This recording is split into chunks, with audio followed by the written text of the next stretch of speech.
Hey friends, welcome to Joyful Noise Learning. I'm Ashley, I homeschool my 3 kids, and I'm excited to share with you today what did not go well this last homeschool year. And if you stick around till the end, I promise to share with you what I decided to change for this upcoming homeschool year. So be sure to give this video a thumbs up if you had to homeschool during the pandemic, and subscribe and hit the bell and it will notify you with any new videos that come out soon. I'm going to tell a little story, another story time. Before we get into even there being a pandemic and having to homeschool through coronavirus this year, I'm going to start back all the way in April of 2019 for this story. Back in April, we decided to sell our house and buy a new house and move to a different state. And at the time, I became really overwhelmed with it all, so I decided to put a hold on our homeschooling. So we stopped our homeschooling routine back in April. So finally, after that long process, it was in August when we were finally able to move. And I knew once we moved, I wanted to still take some time, relax and get settled in the new home and everything. But it was about 3 weeks after we moved at the end of August that I decided to jump back in with a homeschool routine.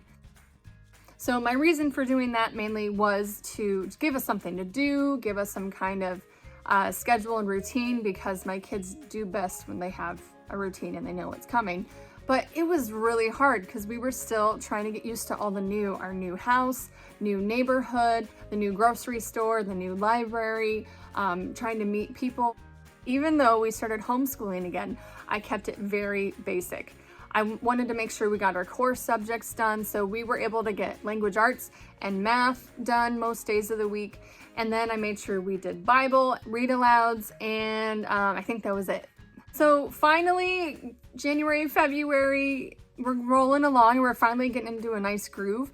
And then the stay-at-home order, the self-quarantine coronavirus pandemic hit.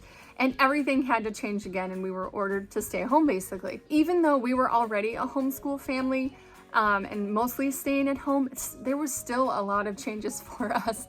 Like, we had to stop going to the elementary school, we couldn't go to co-ops anymore, we couldn't go to church anymore, Girl Scouts, we couldn't do any sports anymore. A lot of things still changed for us, even though we were a homeschool family. We were even super unsure about what was happening. So emotionally and mentally, there was a lot of struggles there for me as a homeschool mom. Again, we ended up sticking with the basics. And I kind of did that instinctively. I don't think I remember sitting down and saying, okay, we're only gonna do math and language arts and Bible. But that's what we just kind of ended up doing. I really didn't have the capacity to add anything on top of that. I tried looking for a science curriculum many times, and we never jumped into any science curriculum.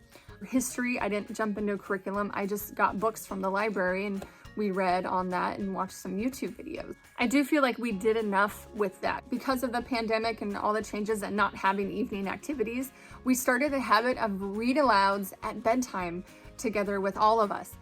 So my husband is reading the second book in the Wing Feather saga called North or Be Eaten by Andrew Peterson. And so every single night we started reading a chapter or 2 or 3 together as a family. And the kids really loved that. And so we are still sticking with that routine, and they look forward to that every night. Looking back on this year, there were a lot of things that I was not able to put into that I usually love doing with the kids. So anyway, the 2019-2020 school year was not one of our best years, definitely. It was definitely tough, as I'm sure it was for many of you, whether it was your first year homeschooling or you got thrown into it and had to homeschool, or if you're a veteran or anything. So it was tough for all of us, right?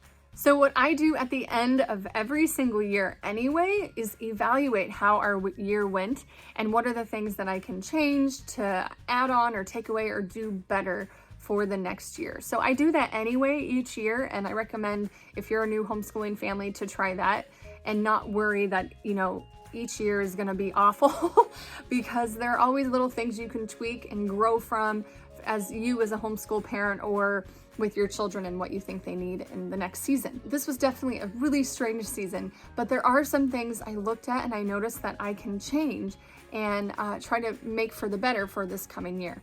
Okay, so story time is over, but these are the 4 things that I decided to change and improve on for 2020-2021 school year. My hair keeps falling. Come on, stay in there. Okay. Good job, Bella. Good job. Okay, stay there. Number 1 is more hands-on activities for my 9-year-old. So my oldest daughter, one of her strengths and her interests is arts and crafts and making things. And thankfully, all throughout her free time, she does have opportunities to make things.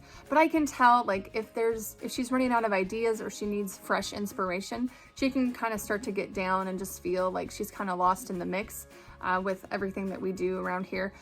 So I want to make some more intentional times of projects that she can do either on her own or with just me, or even with all of the kids and I. I did buy her a 3D pen recently, so I'm going to let her use that for any craft time that she wants to do. I'm going to make a video review of that, an unboxing of her 3Doodler pen. If you want to see that, make sure you subscribe for that video. But I think this will be really special for her, for if I can sit down and come up with specific ideas and scheduled times for us to do the arts and the crafts time. The second thing I want to change is poetry tea time. Do any of you know about poetry tea time? If you follow Brave Writer, you've probably already heard of it. If you haven't followed the Brave Writer lifestyle, then you probably may not know. Maybe you do. But I love poetry tea time. We have tried to do this before, and I just really struggled with getting it into our day. And it, like, I don't know, it was just a lot of work to do for some reason. Basically what it is you have a special treat, whether you make it yourself or you buy it, doesn't matter, but you have a special treat, you make some tea or coffee, depends on what you guys like. We're a tea family. And then you get some poetry, you get poetry books, you get some poetry books, and then you just sit and enjoy your treat and enjoy the poetry and read it and talk about it. And that's it. It's just a time of being together and enjoying great literature together. What I failed at with this before was trying to add it into my week or into my day. And it kind of just dawned on me. I need to put it on a day where I kind of cut out some other things so it becomes the focus of the day. And it's not being added into my already full day. It's just taking the place of something else that I would normally do and make my day much simpler. Does that make sense, guys? Let me explain this. I'm gonna put this on Fridays, and it's going to take the place of our regular morning time and maybe even our regular read aloud time. So it's just one day a week that we're not doing morning time and read aloud. And it's not going to be just one more thing we have to do. It's going to be taking the place of all that. That way, it's something that gets done regularly, and it's a nice little break from our normal everyday routine. Number 3 is a big one. This is really big, and I really messed up with this, especially at the end of the year, but hello, just so many changes, right? Number 3 is more focused one-on-one time with all 3 of my kids, but especially my youngest. I really fell off the bandwagon with this one at the end of the year this year. Oops. At the end of the year, I was just like, everybody get out your books. Let's do school. And then I'd be working with this kid, and this kid would yell at me, Mommy, help me with my math. I'd be like, okay, let me help you. And this kid would be like, Mommy, help me with my reading. I'd be like, okay, let me help you. And it was just, and then the youngest kid was like, I'm hungry, I have to go poop. It was just chaos. Yeah. So I needed to revisit my routines and my regular scheduled day, fit in and be intentional about one-on-one time with each child. And then I need to train each of them to understand that when I'm working with this child, you are working on this, or you cannot interrupt me if I'm working with this child during this time.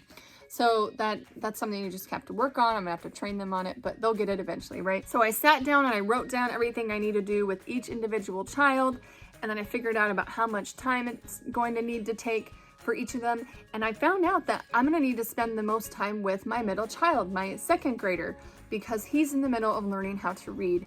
And because I never had this intentional time for the last several months, he's kind of like putting along. And then my youngest, I really need to focus on my youngest too, my kindergartner. He just like got thrown into the mix all last year. And I was so focused on the other 2 that there were times I get to the end of the day and be like, did I spend time with my youngest child? What did he do today? I think he played ABC Mouse all day. Whoops. So it was one of those things, but I'm going to be intentional and work on just being with him and face to face with him. All right. And then the 4th thing, thank you for sticking to the end. We're almost there. The 4th thing I need to change is not too many outside of the house commitments. I have to revisit this every single year.